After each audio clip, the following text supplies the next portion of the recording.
The salt has done its work, a silent, powerful miracle that has transformed the bounty of the Nile into a sustainable food source. You've watched as the fish, once fresh and gleaming, became hard, savory tokens of your labor. But the river and the land that surrounds it offers more than just fish. The occasional lucky hunt, the rare capture of a wild goose or a flight of ducks, the fleeting glimpse of a gazelle that you and the other hunters managed to bring down. These are the true feasts, the moments of protein-rich celebration. And they present a new, and in some ways, a more complex challenge. How do you preserve a creature that is so much more intricate than a simple fish? The answer, as you're about to find out, is a process as meticulous and painstaking as any ritual you've ever witnessed. You walk into the part of the village where the air is thick with a different kind of scent. It's not the sharp, salty aroma of the fish drying, nor the sweet, earthy smell of the dates. This is a yeasty, slightly sour, and intensely comforting smell. It's the smell of life in a constant state of controlled change. The sound of bubbling and hissing from large clay vats is the soundtrack to this particular form of survival. You see your neighbors tending to these vats and bins with a reverence that borders on religious. They're not just making food, they're coaxing life from a chaotic process. You're essentially telling nature, I see what you're trying to do with that decay, and I'm going to take it and make it delicious and safe instead. You stand there, toes sinking into the rich, dark silt of the riverbank. It's not just dirt, it's the lifeblood of this entire civilization, a gift delivered annually by the Great River, every summer, without fail. The Nile swells and overflows its banks, a colossal, slow-motion tidal wave that blankets the entire valley in a layer of fertile mud. This is the inundation, the season of Akhet. To you, it's not just a season, it's a promise. A promise of barley, of emmer wheat, of figs and pomegranates and dates. It's the moment your world is reborn. You spend the season before the inundation, called Shemu, working under the scorching sun, harvesting everything you can before the river reclaims the land. You're a part of a collective rhythm, a great agricultural drumbeat that has been pounding for millennia. The river gives, and you, with your calloused hands and weary back, take. Your primary example of this is the bread. You don't have a nice, tidy package of dry yeast in your pantry. Your bread starts with a piece of dough from the previous day's batch, a living, breathing starter passed down through generations. You take a portion of the dough, which is already a thriving colony of wild yeast and bacteria, and mix it with fresh flour and water. You work the dough with your hands, kneading it until it's smooth and elastic. Then you set it aside in a warm place, perhaps near the family hearth. You watch as it begins to swell, to grow, to fill with tiny pockets of air. The yeast is a microscopic army, eating the sugars in the flour and releasing carbon dioxide, which gives the bread its texture and alcohol, which gives it its distinctive flavor. This isn't just about making the bread rise, it's also a fundamental part of the preservation process. The lactic acid created by the bacteria in the sourdough starter lowers the pH of the dough, making it a much less hospitable environment for the harmful microbes that would otherwise turn your bread into a moldy science experiment within a day. This is the most common historical fact about ancient Egyptian food. They were masters of leavened bread, and it was the foundation of their diet. But the taking is the easy part. It's what comes next that separates the living from the legends. You've just spent weeks with your family and neighbors, bent double in the fields, cutting and gathering the golden grain, plucking the sweet figs, and shaking the dates from the high fronds of the palm trees. Your granaries are full, your baskets are overflowing. For a moment, there is peace. A brief, blissful moment of abundance. And then reality sets in. The same warmth that ripened your crops is now conspiring to turn them to dust or mush. Tiniest, unseen creatures begin their slow, relentless march of decomposition. That beautiful basket of dates you picked yesterday. A few of them are already starting to ferment, their skins splitting and releasing a sticky, sour aroma. The figs are sweating, their vibrant purple fading to a dull, bruised color. The fish you caught in the river this morning are glistening. Yes, but in a way that suggests they won't be edible by sunset. The bread, once baked, is a beautiful, crusty loaf. It's a bit denser than what you might be used to, and the slightly sour flavor is a signature of its wild fermentation. But the most important thing about it is its durability. It's not going to go bad tomorrow. You can take a loaf with you for a journey, and it will keep for days. It's a perfect self-contained energy source, a marvel of ancient bioengineering. You're basically eating a living fossil of bread, which is a slightly weird thing to think about. But hey, it's better than eating nothing. This is the central challenge of your existence. It's a problem so fundamental that it underpins every other aspect of your life. How do you stop time? How do you press pause on the inevitable march toward decay?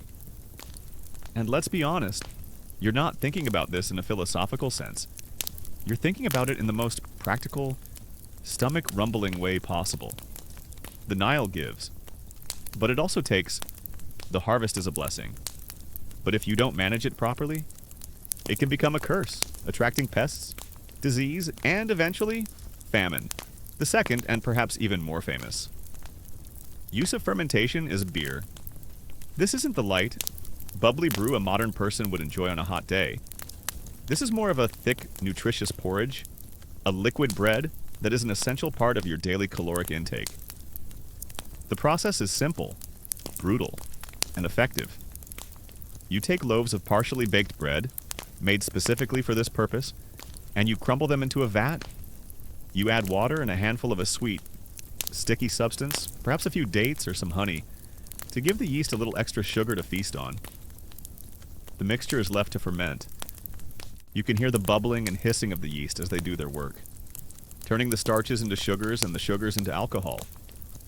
The alcohol, in addition to being a pleasant way to pass the evening, is a potent antimicrobial agent. It makes the beer safe to drink, even if the water you used to make it wasn't entirely pristine. And since clean water is a commodity, not a given, this is a life-saving life hack. A modern person would probably think of it as a beer smoothie, which is a surprisingly accurate description. Your first and most obvious line of defense is the sun itself. It's a harsh master, but it's also a powerful tool. You and the other villagers lay out the grains on reed mats, spreading them thin so the sun can bake every last drop of moisture out of them. You stand guard with a long stick, shooing away the curious birds who see your bounty as an all-you-can-eat buffet.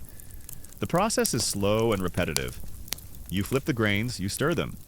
You watch as the kernels harden and the husks become brittle. This simple, back-breaking work is a form of alchemy. You are transforming a living, breathing plant into a shelf-stable, long-lasting form of energy. A modern person might call it sun-drying, but you just call it survival. It's the most basic life hack in the book. You're essentially telling nature, no, not today. Thank you very much. But fermentation went far beyond just bread and beer. This is where you encounter one of those more obscure details that hint at a deeper level of culinary sophistication. You see a family making what looks like a thick paste. They've taken a handful of vegetables, perhaps some wild onions or leeks, or even a few radishes, and they've chopped them finely. Then they've pounded them into a pulp and mixed them with a little bit of salt and some water. The mixture is then sealed in a small clay jar and left in a cool place. What's happening inside is a lactic acid fermentation, similar to what happens in your sourdough bread. The bacteria are consuming the sugars in the vegetables and producing lactic acid, which both preserves the food and gives it a tangy, sour flavor. This is an early form of a fermented relish, or perhaps even a kind of sauerkraut. It's a way of taking a quick-to-spoil vegetable and turning it into a flavor-packed, shelf-stable condiment that would be an incredibly welcome addition to a simple meal of dried fish and bread. It's a testament to the fact that they weren't just thinking about survival. They were also thinking about making survival a little bit more enjoyable. This method works for grains then, but what about the more delicate things, the vegetables? The fruits. These are more complicated. The moisture content is too high. If you try to sun-dry a cucumber, it just turns into a sad, shriveled green ghost of its former self. And don't even get me started on the flies. Seriously, the flies are a whole other podcast episode. You spend half your day just trying to convince them that your food isn't a new, exclusive resort for their tiny, six-legged families. The sheer knowledge required for this is staggering. Your ancestors didn't have microscopes to see the yeast and bacteria at work. They didn't have thermometers to measure the temperature. They had their eyes, their noses, and a deep, ingrained understanding of the process. They knew that if the vat was too warm, the fermentation would be too fast and the beer would be sour. They knew that if the dough wasn't kneaded enough, the bread would be a dense, unpalatable brick. It was a form of intuitive science, a kind of inherited wisdom passed down through centuries. You can almost feel the presence of all the people who came before you, all the failures and successes that led to this moment, to this perfect, bubbling brew. So you turn to other, slightly more creative methods. You see your neighbors doing things that might seem a little odd to a modern observer. You watch as a woman meticulously dips bundles of fresh herbs into a vat of heated animal fat before hanging them to cool. She's not trying to make a scented candle. She's creating an airtight seal. The fat hardens around the herbs, protecting them from the air, which is the great enemy of freshness. You remember a similar trick with figs, where they would be boiled in a sweet syrup of their own making, and then sealed in a clay pot. This process, essentially candying the fruit, both preserves it and transforms its flavor into something new and delicious. This brings up one of those tantalizing questions that still keeps scholars up at night. Academic discourse still questions whether the discovery of fermentation was a happy accident or a deliberate process of experimentation. Did someone just leave a vat of water and barley out in the sun and discover, to their surprise, that it had become a delightful, slightly intoxicating brew? Or did they, through countless generations of trial and error, deliberately refine the process, using specific ingredients and techniques to achieve a predictable and desired result? It's a chicken and egg problem of ancient history. Was the creation of beer a moment of divine inspiration, or was it the culmination of 1,000 small, incremental discoveries? It's one of those beautiful historical mysteries that we'll probably never have a definitive answer to. You'd probably say it was a bit of both a gift from the gods, but a gift you had to work for. One of the more unusual things you observe is the preservation of certain birds. You see hunters bring in ducks and geese, and instead of just plucking them and cooking them right away, they go through a much more involved ritual. They clean them meticulously. And then, here's the bizarre part. They might pack the bird in a casing made from its own skin, sealed with a layer of mud or clay. The whole thing is then left to bake in a slow, low fire, or sometimes just in the sun. This creates a kind of preserved, cooked meat that can last for weeks, maybe even months. It's a precursor to what we'd now call a pâté or terrine, but with a much more earthy, direct from the farm kind of vibe. You'd probably need a strong stomach, or at least a really good side of beer to dig into that. As you finish tending to the fermentation vats, you feel a deep sense of connection to this process. The warmth from the vats, the yeasty smell, the low hum of life itself, it's a sensory experience that is both ancient and deeply personal. The preservation of food isn't just a chore, it's a form of creation. You're taking the simple gifts of the earth and the river, and with a little bit of help from some microscopic friends, you're transforming them into something new and wonderful. The dried fish and the salted meat are a testament to the power of the sun and the desert. But the bread and the beer are a testament to the power of life itself. A reminder that even in the most brutal of life hacks, there is an element of grace and of creation. You look at the loaves of bread and the full vats of beer, and you feel a quiet, profound sense of security. You've done your part. Now it's time to let the magic of fermentation do the rest. This isn't just about making sure you don't go hungry. It's also about a deeper, more spiritual connection to the land and the river. Your entire life is a cycle tied to the Nile. The inundation gives you a brief window of opportunity. You work tirelessly, but the harvest is a finite moment. The rest of the year, the land is either flooded or baked dry. The ability to preserve food is the ability to bridge that gap. It's a way of holding on to the bounty of the short, fertile season and extending it through the long, hungry times. It is, in a way, a form of magic. You're not just preserving food, you're preserving life itself. You've mastered the art of fermentation, turning the simple gifts of the Nile into bread and beer. You've harnessed the sun and the salt, preserving meat and fish against the relentless march of decay. But now, you are about to encounter the most famous and perhaps the most mysterious of all the ancient Egyptian preservation techniques. This is the secret of natron, a mineral so powerful it was believed to have the ability to defy death itself.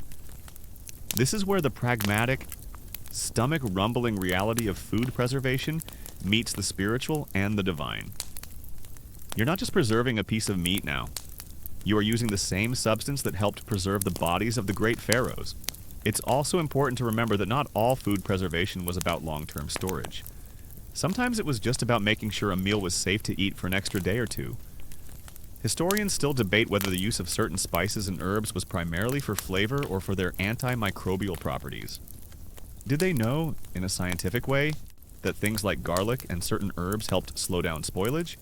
Or did they just notice that the foods they seasoned with these things didn't make them as sick as often? It's one of those tantalizing questions that we'll probably never have a definitive answer to.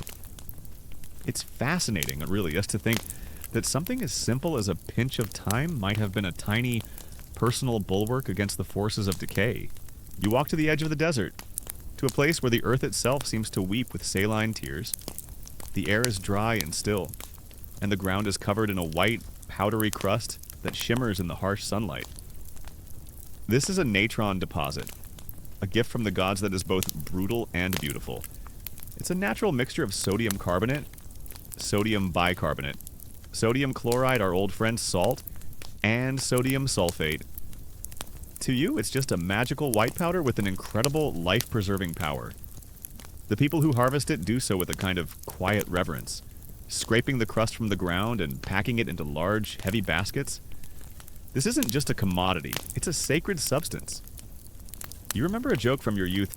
What do you call a priest who drops his natron, a salty dog? It wasn't very funny, but it reminds you that even the most sacred work has its lighter moments. The sheer scale of this endeavor is what's truly mind-boggling. Your village might have a few dozen people, but you're all engaged in this collective, high-stakes game of food preservation. Every family has a role to play. The men might be building the granaries, and the women might be tending to the drying racks and the clay pots. It's a shared knowledge, passed down from generation to generation, with new tips and tricks being discovered and shared all the time. One family discovers that a particular type of clay makes for a better seal on a pot. Another discovers that leaving the grains to dry on a slightly elevated platform, where the wind can get to them, makes the process faster. This constant, quiet innovation is what allows a society to grow and prosper. It's not about a single genius coming up with a revolutionary idea. It's about 1,000 small, incremental improvements. You've heard tales of its power in embalming. Of course, the priests would use it to dry out the bodies of the wealthy, to prepare them for their journey to the afterlife. The natron would draw out every last drop of moisture, leaving the body a dry, preserved shell, a home for the soul for all eternity. It's a powerful, tangible symbol of their belief in life after death. But let's get back to the river itself. The Nile isn't just a provider of fertile silt, it's also a source of incredible bounty in the form of fish. You can catch more fish in a single day than your family could possibly eat in a week. So, what do you do with the surplus? You can't just leave it out in the sun, because it'll attract every bug in the valley and become a putrid, foul-smelling mess. This is where the more brutal aspects of food preservation start to become apparent. The fish need to be gutted and cleaned quickly, and then they need to be treated with something that will stop the bacterial growth in its tracks. And that something, that brutal, life-saving chemical, is salt. But you're not a priest, and you're not preparing a body for a tomb. You're preparing food for the table. And in this context, natron is an even more potent version of salt. It's a super preserver, a turbocharged dehydration agent. You see it used on the finest cuts of meat and on certain birds that are destined for a feast far in the future. The process is similar to salting, but far more intense. The meat is thoroughly coated in the fine white powder, then wrapped in a linen cloth and left in a cool, dry place. The natron goes to work immediately, pulling every bit of water from the meat. It's a swift, silent, and incredibly effective process. The meat becomes light, almost weightless, and as hard as a piece of wood. When you're ready to eat it, you'll have to rehydrate it in water for a long time. But the flavor is still there, a concentrated, salty essence of the animal it once was. Hey guys, tonight we're heading back to a place of myth and monument. A land where life and death were two sides of the same papyrus scroll. We're not here to talk about pharaohs or pyramids, though. We're here to talk about something far more visceral, far more fundamental. Imagine yourself standing on the banks of the Nile, 1,000 years before any of those famous stone triangles were even a twinkle in a king's eye. The sun is a relentless hammer, the air thick with the scent of water, mud, and a dizzying chorus of life. Your life, and the life of your entire village, is a precarious dance with rot and decay. You might have just had a fantastic harvest, but if you can't figure out how to stop your bounty from turning into a fuzzy, inedible mess in a week, you're not going to live to see the next flood season. It's a brutal, simple equation. So, before you get comfortable, take a moment to like the video and subscribe, but only if you genuinely enjoy what I do here. And as always, let me know where in the world you're listening from and what time it is for you right now. Now, dim the lights, maybe turn on a fan for that soft background hum, and let's ease into tonight's journey together. This is a method reserved for special occasions. It's too labor-intensive and the natron is too valuable to be used on a regular basis. You might use it to preserve a prime cut of meat for a wedding feast, or perhaps to save some particularly fine poultry for a religious festival. It's a way of honoring the food, of treating it with a kind of reverence that ensures its survival for a momentous occasion. It's an act of planning, a testament to your ability to think not just about tomorrow, but about the weeks and months to come. We'll get to the specifics of salt later, because it's a whole chapter unto itself. But for now, you just know that your life depends on it. It's a commodity so valuable that it's traded like gold. A simple handful of salt can mean the difference between having a meal in the middle of the long, dry season and going to bed hungry. You see a boat loaded down with blocks of salt, and you know that boat isn't just carrying a mineral, it's carrying hope. It's carrying the promise of a future. One of the more unique details about the use of natron for food preservation is how it was sometimes used on bread. You've seen bakers, after making a particularly fine loaf of bread, give it a light dusting of natron before it's stored.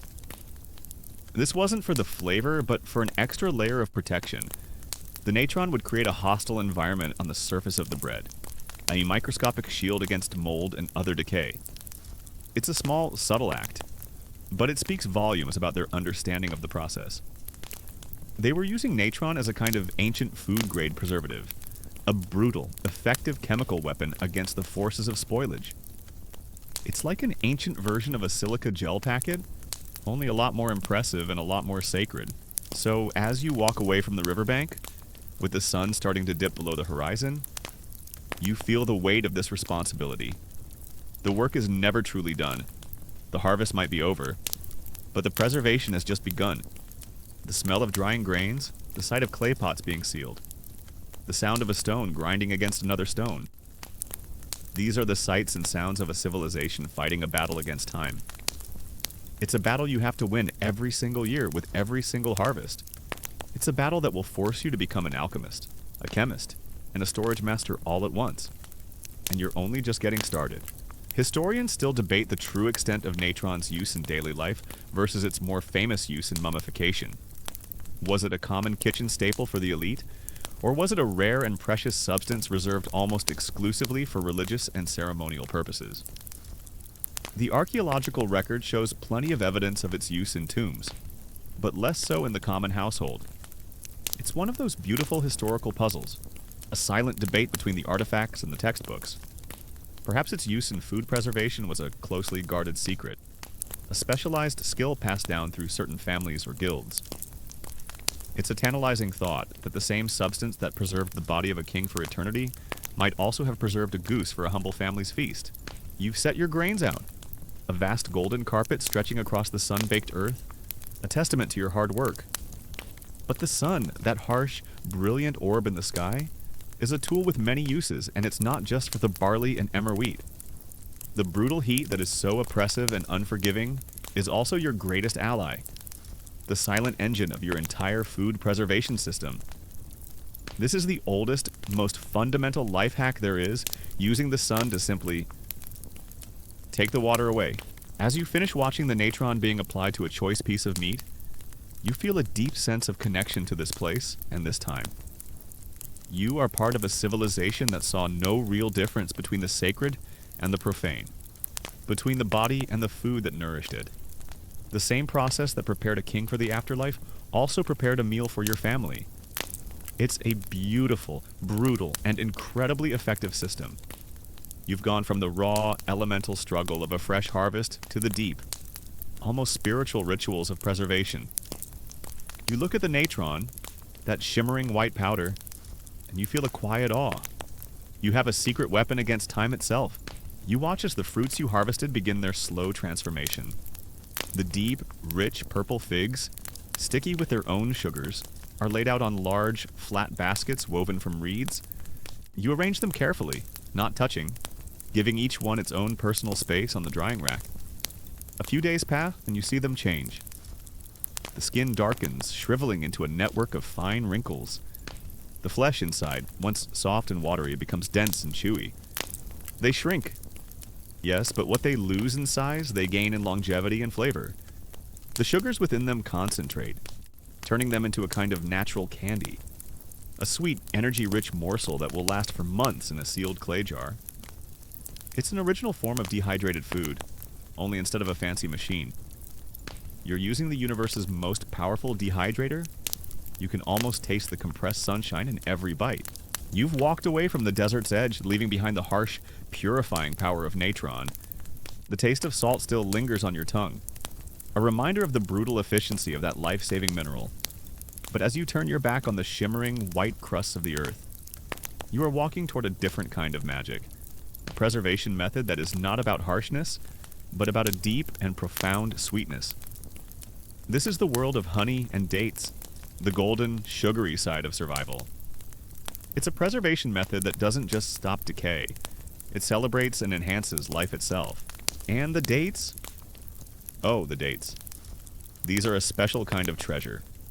You've seen them picked from the tall and swaying palms, a golden brown cascade of sweetness.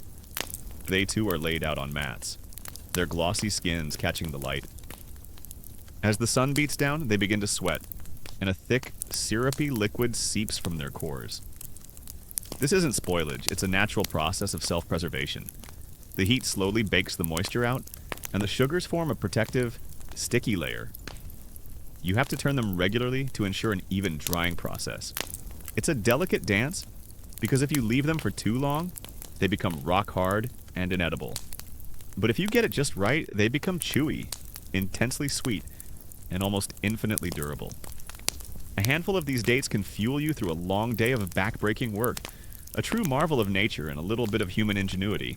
You find yourself in a different part of the village now, where the air is not dry and salty, but thick with the sweet, floral scent of something truly precious.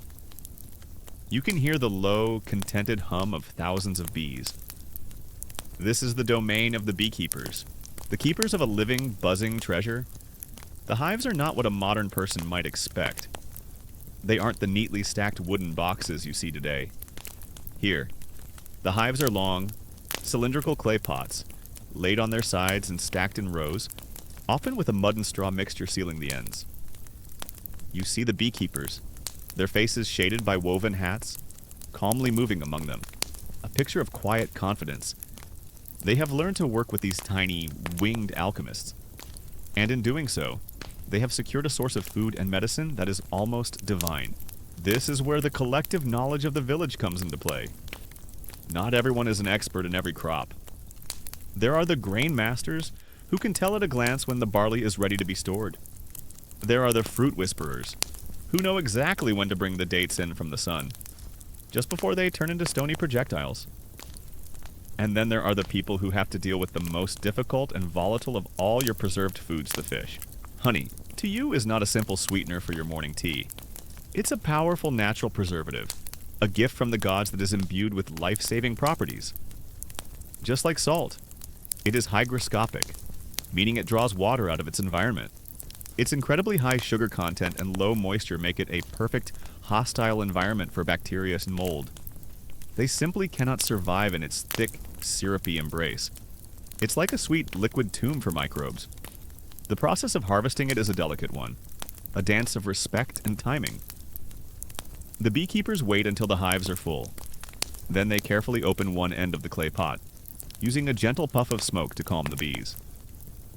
You watch as they meticulously cut away the honeycomb, a perfect waxy grid of golden sweetness. It is a work of art, a perfect example of nature's geometry, and it is a resource that will last you through the seasons. Remember the fish you saw caught yesterday today? You're involved in their transformation. It's not a pleasant task, but it's a necessary one. The first step is to gut and clean them as quickly as possible. You stand in the heat, the smell of fish and the buzz of flies thicken the air. This is the unglamorous side of survival. You and your fellow workers use sharp flint knives to slit the fish open, scraping out the entrails. The flies, which you've been fighting off all day. See this as an open invitation. You have to be quick, almost frantic, in your work. You are racing against time, against the natural forces that want to reclaim this food. You see how they store it. The honeycombs themselves are carefully placed in large, sealed jars, often left intact with the honey still inside. The honeycomb is a natural container, a perfect package for its sweet contents. The wax itself is also a valuable commodity, used for everything from candles to sealing jars. This is a crucial, little-known detail. The comb itself was often seen as part of the preservation method, a kind of natural, edible packaging. A modern person might see a mess, but you see a perfectly self-contained, long-lasting store of energy. It's a brilliant, low-tech solution to a problem that modern people solve with plastic containers. I'm almost certain you couldn't get a bee to do that today. They're all unionized. Once cleaned, the fish are split open and laid flat. Now comes the part that is slightly ahead of schedule, but necessary for the full picture. You see a man approaching with a heavy basket. Inside are gleaming white blocks. You've seen them before, but they still feel like a miracle. This is salt, a precious and rare commodity. He takes a handful and begins to rub it into the flesh of the fish. He doesn't skimp. He works it into every nook and cranny, the crystalline granules digging into the soft meat. The salt, with its fierce thirst for water, will draw every last bit of moisture out of the fish, a process that is as brutal as it is effective. The salt is essentially a chemical warrior, fighting decay on a microscopic level. It's the ultimate life hack, a brutal, elegant solution to the problem of rot. But we'll save the full story of salt for later. And then there are the dates.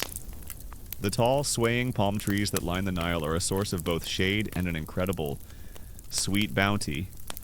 You remember the date harvest, the men climbing the tall trunks with ropes, carefully cutting away the heavy bunches of fruit. The dates are a miracle of nature, a fruit that is almost perfectly designed for preservation. Their own high sugar content and thick skins make them naturally resistant to spoilage. You simply have to lay them out in the sun, much like you did with the figs, and they will slowly dehydrate, concentrating their natural sugars and turning into a chewy, durable food source. A handful of these dates can last for months, a perfect portable snack for a long journey or a hard day's work in the fields. After the salting, the fish are hung on long lines, like a macabre and pungent laundry day. The sun beats down on them, turning them into something entirely different. They harden, shrivel, and take on a leathery texture. The salt and the sun work in tandem, two mighty forces conspiring to turn a perishable creature of the river into a durable, long-lasting source of protein. A modern person might wrinkle their nose at the thought of eating a sun-dried, salted fish. But to you, it's a delicacy. It's the taste of survival, of knowing that you have food for the lean times. It's a flavor of hope, but their preservation goes a step further. You've seen your neighbors take a massive quantity of dates and press them into a thick, sticky paste. This paste is then packed tightly into a clay jar, where the pressure and the sugar create an airtight, long-lasting preserve. This is a form of natural date paste, a concentrated source of energy that is a true staple of your diet. This isn't just a food, it's a foundation. You can mix it with water to make a sweet drink, use it to sweeten bread, or simply eat it by the spoonful. It's a kind of sweet fuel, a gift from the palm trees that is a powerful, long-lasting reminder of the sun's generosity. The sheer volume of this work is staggering. Think about the number of fish caught, the number of dates harvested, the number of figs and vegetables gathered, and then think about the number of hours spent tending to them under the relentless sun. This isn't a one-day job. This is a season-long commitment. The sun is not just a light source, it's a constant, powerful presence that dictates your every move. You have to plan your day around it, working early in the morning and late in the evening when the heat is less intense, and spending the midday hours in the shade, resting, or doing tasks that don't require direct exposure. The sun is your boss, your partner, and your most dangerous adversary all at once. One of the more common facts about ancient Egyptian food is just how vital these sweet sources were. They didn't just use honey and dates as a luxury, They were a part of the daily diet for everyone, from the lowliest farmer to the highest priest. Honey was used as a medicine, a salve for wounds and a cure for stomach ailments. Its antibacterial properties were known and prized, even if the ancient Egyptians didn't understand the science behind them. Dates were a fundamental source of calories and energy, a kind of natural candy bar that was also a cornerstone of their survival.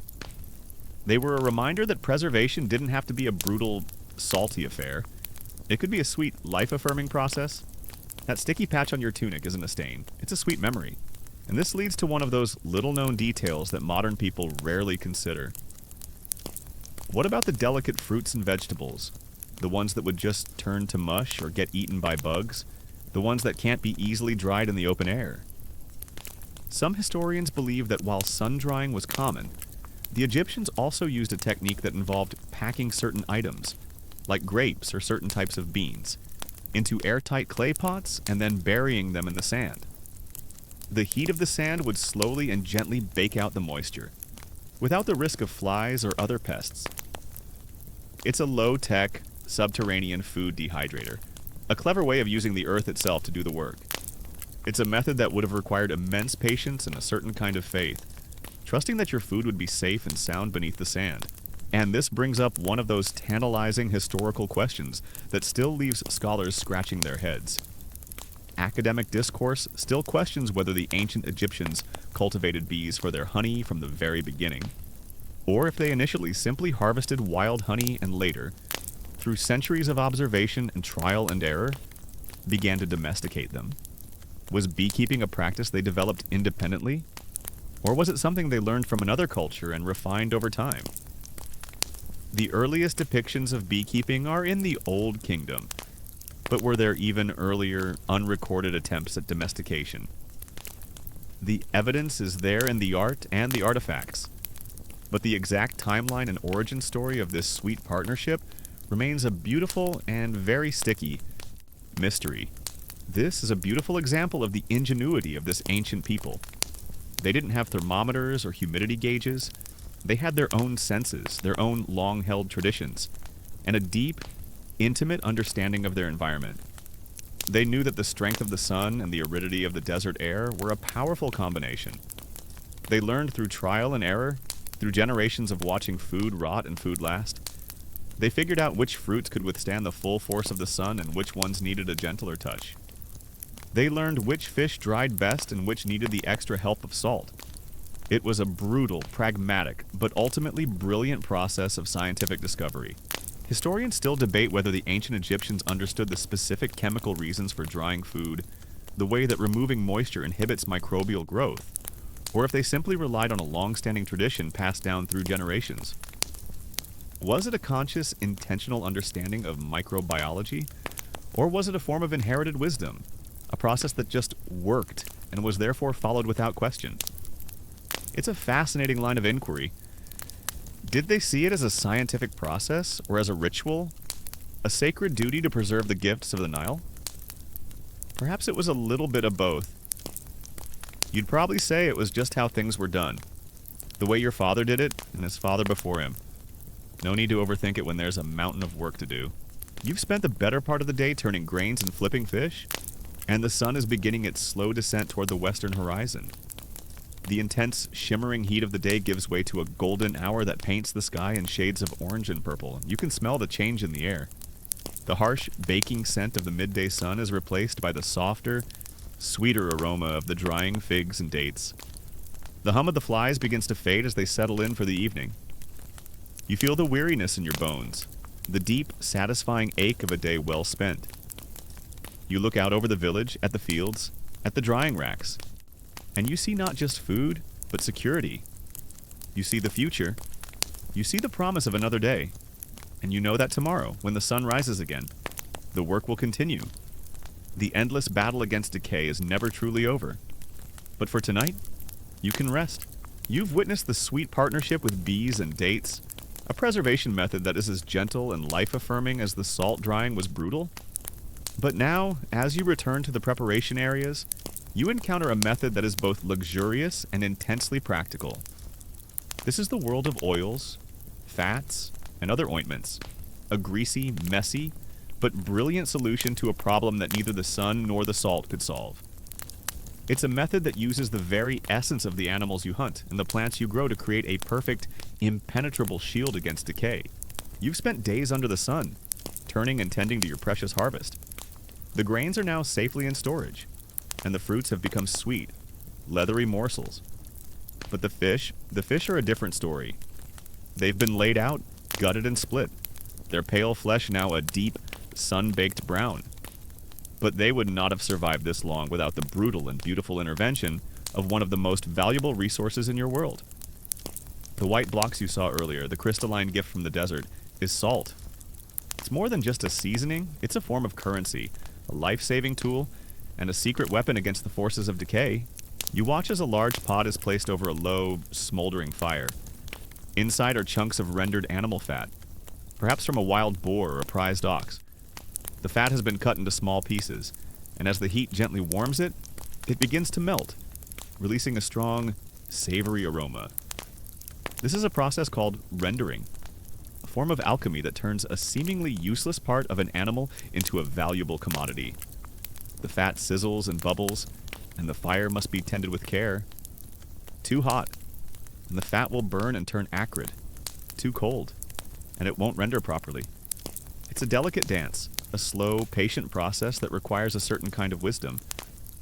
You remember a friend once joking, "It smells like bacon," and regret. But you knew better. This isn't about regret, it's about survival.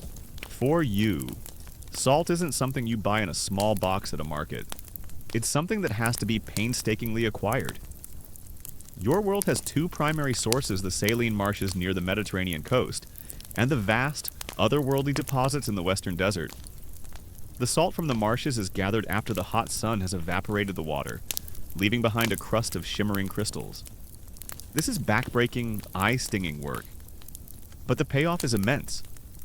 The salt from the desert, particularly from places like the Wadi Natron, is even more revered. It's a natural mixture of sodium carbonate and sodium bicarbonate, what we would call natron. It's incredibly pure and has a far more powerful preserving effect. You see it transported in large blocks, like shimmering jewels, on the backs of donkeys and in the holds of boats.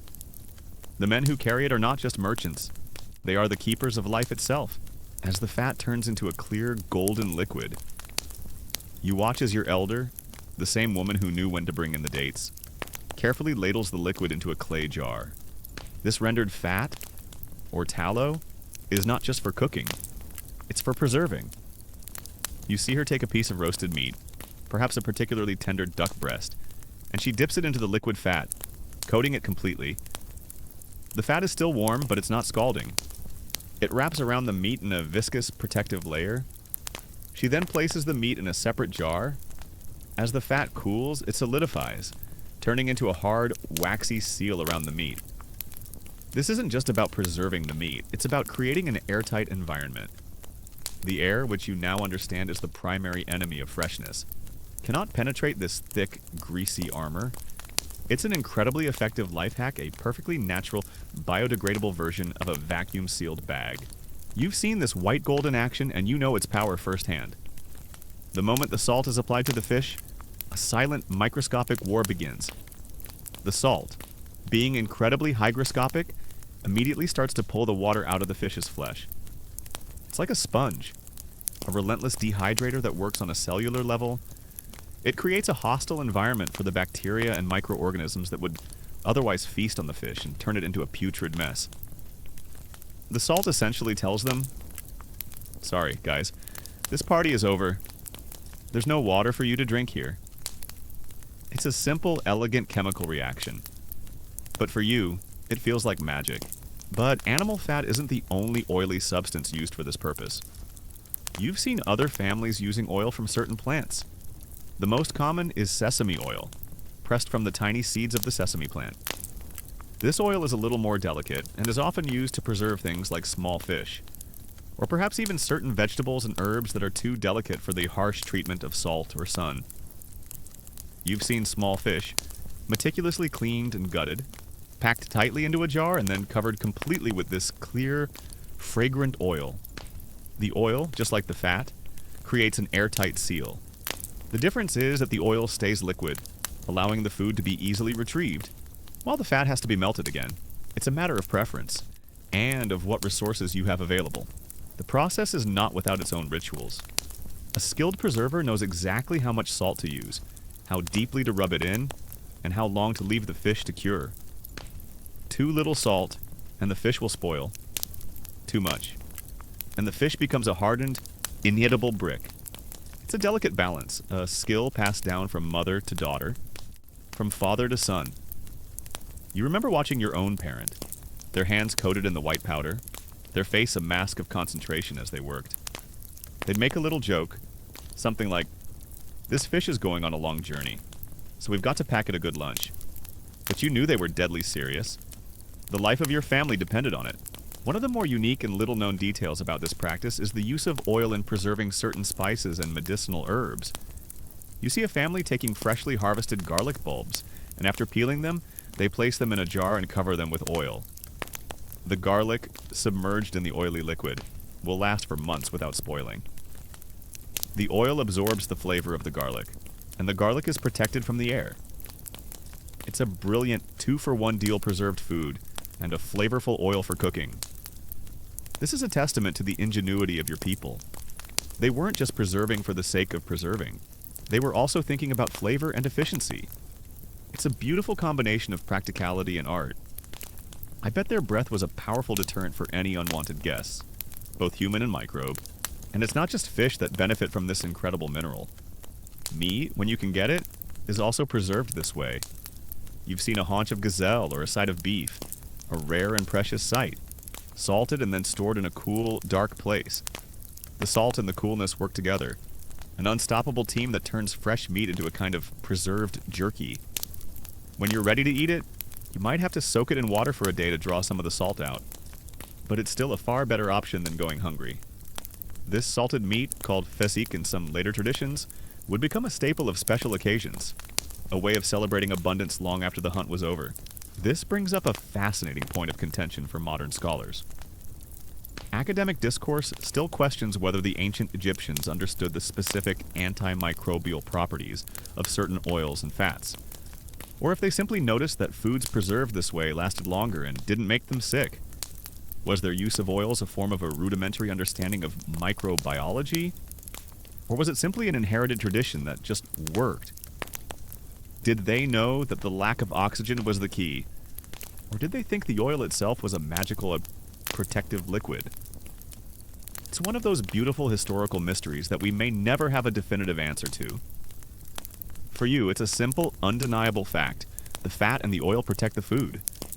The rest is just a matter of faith and a little bit of common sense. Historians still debate the extent of the salt trade in ancient Egypt. Was it a highly centralized industry, controlled by the pharaoh and the temple priests? Or was it a more decentralized, local affair, with small communities harvesting their own salt and trading it among themselves? It's a tantalizing question, as the control of salt would have meant the control of a significant portion of the food supply, and therefore a significant amount of power. It's entirely possible that your small village traded some of your surplus dates for a handful of salt from a traveling merchant. A small, quiet transaction that underpinned the entire economic system of the region. As you walk away from the simmering pot of fat, your clothes smelling faintly of the rendering process, you feel a deep sense of security. You've seen a haunch of meat, a delicate fish, and a bundle of herbs, all of them fragile and perishable, transformed into long-lasting provisions.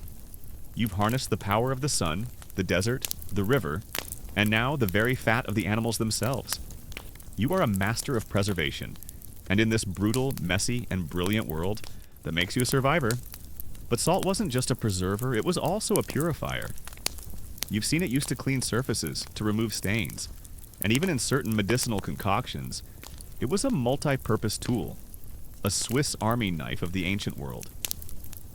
You remember a time when a neighbor had a nasty cut on their arm, and your parent, after cleaning it with water, gently sprinkled a little bit of salt on the wound. It stung like the dickens. You remember the neighbor's yelp of protest, but it also helped prevent the infection that would have been a death sentence in your time. It's a harsh remedy, but it's an effective one. You've mastered all the life hacks, from the harsh power of the sun to the sweet embrace of honey. You've seen fish dried and salted, meat preserved in fat, and bread and beer created through the controlled magic of fermentation.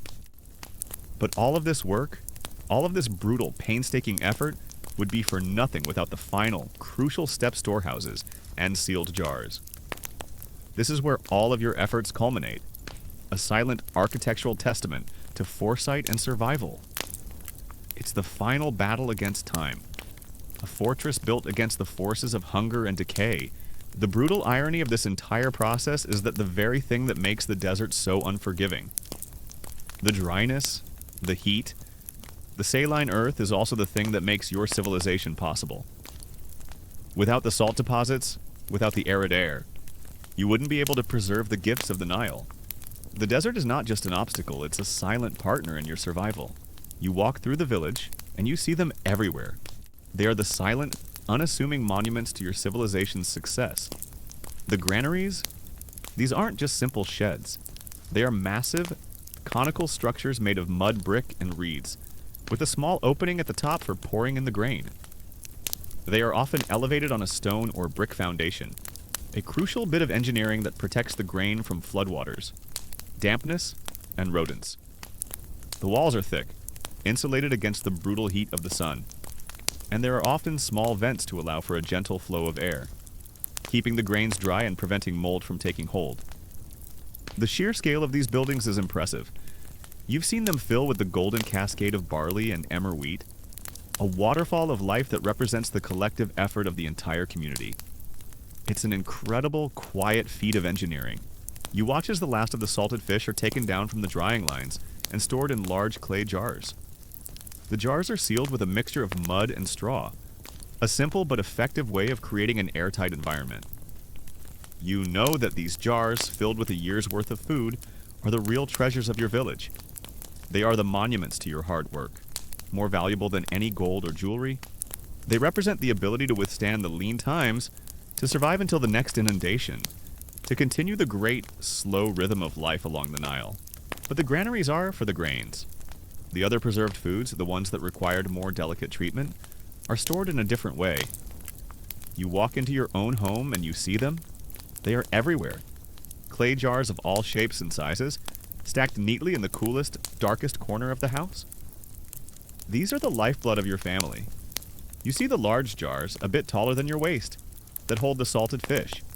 They're sealed with a thick layer of mud and straw, a simple but effective technique that creates a perfect, airtight barrier.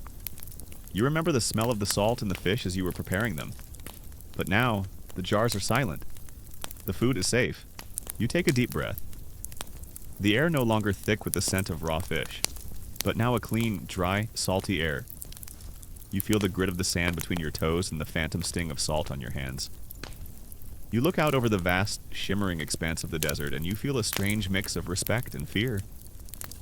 The desert is a harsh mistress, but she has given you a gift, a brutal, powerful, life-saving gift. And you have learned how to use it. You've learned how to harness the power of the sun and the salt, and you've transformed yourself from a simple farmer into a master of preservation. You see the smaller jars, the ones that hold the sweet, sticky date paste, or the honey. These are sealed with a piece of cloth, tied tightly with a cord, and then a layer of wax from the honeycomb, or a similar substance, is applied over the top to create a final, impenetrable seal. You've seen the sticky patch on your tunic from the last time you handled them. A sweet little joke to yourself. But now they are perfectly sealed, waiting. The jars are a testament to the idea that a little bit of effort now can save you a world of pain later. They're a physical representation of foresight, a tangible symbol of security. As you finish your walk through the date groves and the apiaries, the sun is beginning to set, casting a golden glow over the land. The hum of the bees is a low, constant murmur, a sound of industry and life. The smell of the sweet dates and the honey is a warm, comforting presence. You have a new understanding of preservation now. It's not just a battle against decay, it's a partnership with the forces of nature. The salt and the sun are one part of the story, but the honey and the dates are another, a softer, sweeter side of the coin. You look at the jars of honey, the paste of dates, and you feel a profound sense of peace. You have a secret weapon against time itself, and it's delicious. This is where the collective effort of the village comes together. Everyone has a role to play. The potters who make the jars, the builders who construct the granaries, the farmers and fishermen and hunters who fill them. It's a beautiful, intricate dance of interdependence. You rely on the potter to make a good jar that won't crack under the weight of the grain. The potter relies on the farmer to provide the food that keeps him strong enough to work. It's a circular, self-sustaining system that has been humming along for centuries. You stand over a haunch of meat, perhaps from a young goat you've managed to trade for, or a prize bird caught in the marshes. The animal has been skinned and butchered, a process that always reminds you of the preciousness of life. This isn't a daily meal, it's a moment of grace, and it must be treated with respect. The meat is darker, richer than fish, with a complex aroma. It holds more water, and it has more fat. These are both blessings and curses. The water means it's more likely to spoil, but the fat is a resource all its own. One of the more unique details about these storehouses is how they were protected. The entrances to the granaries were often sealed with a specific clay or kind of plaster, which would be stamped with the seal of the family or the village leader. This was not just a symbol of ownership, but also a clever form of security. A broken seal meant that someone had been trying to get into the granary, and it would be immediately obvious. It was an ancient, low-tech version of a security system, a physical check on the integrity of the food supply.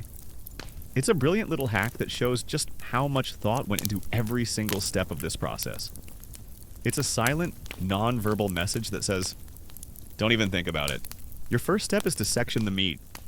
You and your family carefully cut away the best parts, the lean, muscular tissue, and the fatty sections. The bones are set aside for stews and broths, to be used right away. Nothing is wasted. The lean meat is sliced into long, thin strips. This is the first, most crucial step in its preservation. Much like the fish, this meat will be dried, but it will need a little more help. You take a handful of that precious salt, that white gold from the desert, and you begin to rub it into the strips of meat. This isn't a gentle massage, it's an aggressive, full-body cure. You work the salt into every fiber, every crack, every surface. You're not just seasoning it, you're waging a war against moisture and bacteria. You even find yourself humming a little tune as you work, a simple rhythm to match the repetitive motion of your hands. It's a mindless physical task, a form of meditation. This brings us to a historical debate that still lingers. Academic discourse still questions the management of these large storehouses. Were they a form of central storage, controlled by the state and distributed to the people as needed? A kind of ancient food bank? Or were they a communal effort, managed by local village leaders for the benefit of their own people? The existence of individual family seals on the granary doors suggests a certain level of local control, but the sheer scale of some of the granaries found suggests a level of centralized planning. It's a beautiful, unsolvable puzzle that sits at the heart of our understanding of ancient Egyptian economics and social structure. Once thoroughly salted, the meat strips are hung on lines, just like the fish. The sun and the arid air will do the rest, turning the moist, red flesh into a tough, savory jerky. This is a common and effective method, but it's not the only one. The more obscure, and frankly, more elegant, methods are reserved for the special cuts and for the poultry. As you finish your inspection of the jars in your home, and you look out at the granaries standing silent and tall against the setting sun, you feel a profound sense of peace. You've done your part. You've fought the good fight against decay, and you have won. For now, the food is safe, the family is fed, and the long, slow work of survival has been a success. In these simple clay jars and massive granaries, you see not just food, but the very foundation of a great civilization. They are the silent, enduring proof that a brutal life hack can become a work of art, a testament to the human spirit's ability to endure and to thrive. You watch as your elder, a woman who has forgotten more about food preservation than you'll ever know, takes a large clay pot. Inside, she has a quantity of rendered animal fat, goose fat, perhaps, or even a thick layer of fat from a wild boar. The fat has been melted down and purified, a process that is as smoky and smelly as it sounds. The resulting tallow is a waxy, white substance, rich and clean. She takes a few choice pieces of meat, perhaps a particularly plump duck breast, and she carefully dips them into the melted fat, coating them completely. This isn't just for flavor. The fat hardens around the meat, creating a perfect airtight seal? This is a fantastic little life hack, nature's own shrink wrap.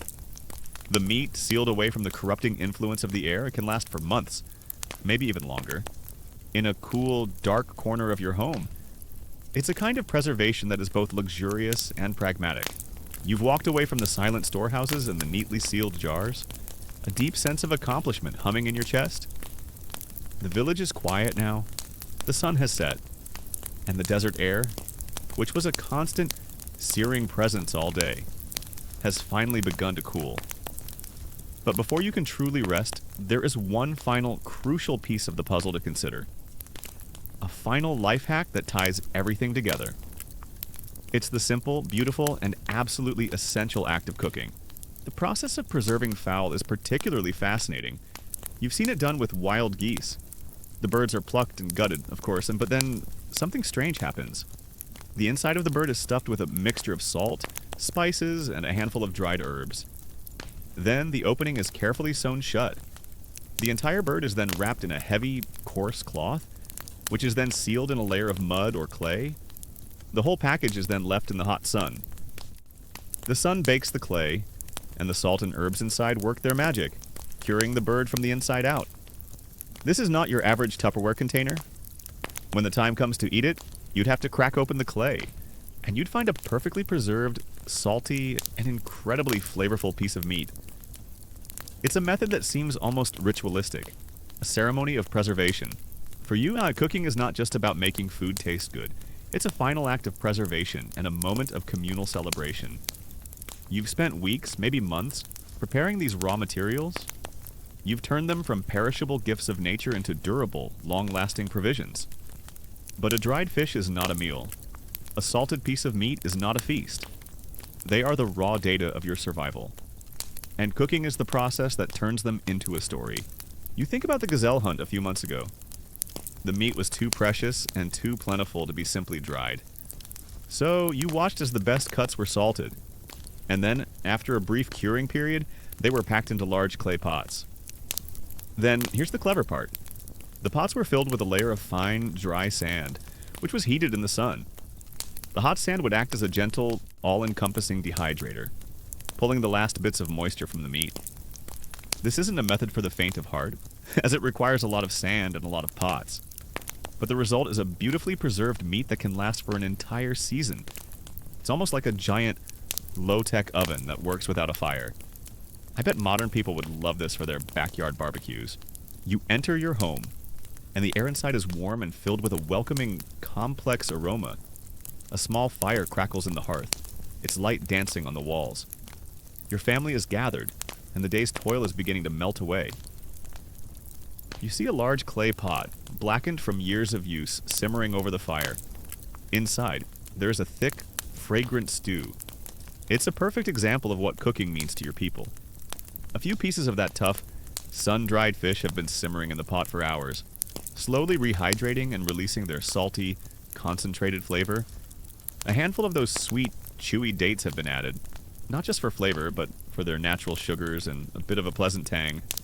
A few wild herbs and spices, perhaps some garlic and a pinch of cumin, are in there too. Their earthy aromas blending with the fish and the dates. You and your family will eat this stew with the dense, hearty sourdough bread you made, using the bread to scoop up every last drop of the precious liquid. This is your meal. This is your survival. The sheer knowledge required for all this is what truly blows your mind. Who first figured out that rendered animal fat could create an airtight seal? Who decided to try stuffing a bird with salt and sealing it in clay? These were not aha moments. They were the result of centuries of trial and error, of watching what worked and what didn't. It's the kind of quiet, incremental innovation that forms the bedrock of a civilization. Every time someone successfully preserved a haunch of meat, they added a little bit of knowledge to the collective memory of the village, a little bit more security for the generations to come. Cooking, in this context, is a final act of transformation. It makes the tough, dry food edible and delicious, but it also serves a crucial purpose in food safety. The heat of the fire, a controlled inferno in your hearth, kills any remaining microorganisms that might have survived the salting or drying process. It's a final, powerful safeguard against the forces of decay. It's a way of telling the world, The battle is over. The food is safe. It's also a way of stretching your resources. A single piece of preserved meat can flavor an entire pot of stew, feeding your whole family for a day. It's a lesson in efficiency, a beautiful example of how to make a little go a long, long way. One of the most interesting facts about meat preservation in ancient Egypt is its connection to the afterlife. The ability to preserve meat for the living was a reflection of the hope to preserve the body for the dead. Offering jars of preserved meat to the gods and leaving them in tombs was not just a gesture of reverence. It was a practical belief that the deceased would have food for their long journey. This is where the lines between the practical and the spiritual begin to blur. It makes you wonder if they saw the process of preservation not just as a mundane chore, but as a sacred duty, a small prayer against the forces of oblivion. This is where the concept of waste, which is a modern luxury, is an alien idea. There is no waste. The bones from the fish are not discarded. They are tossed back into the fire. Their ashes used to fertilize the small garden you keep in your home.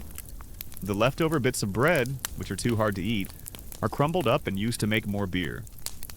Everything has a purpose. Everything is a part of the circular, self-sustaining system of your life. This is a crucial and often overlooked detail about ancient Egyptian food. It was not a culture of abundance in the modern sense.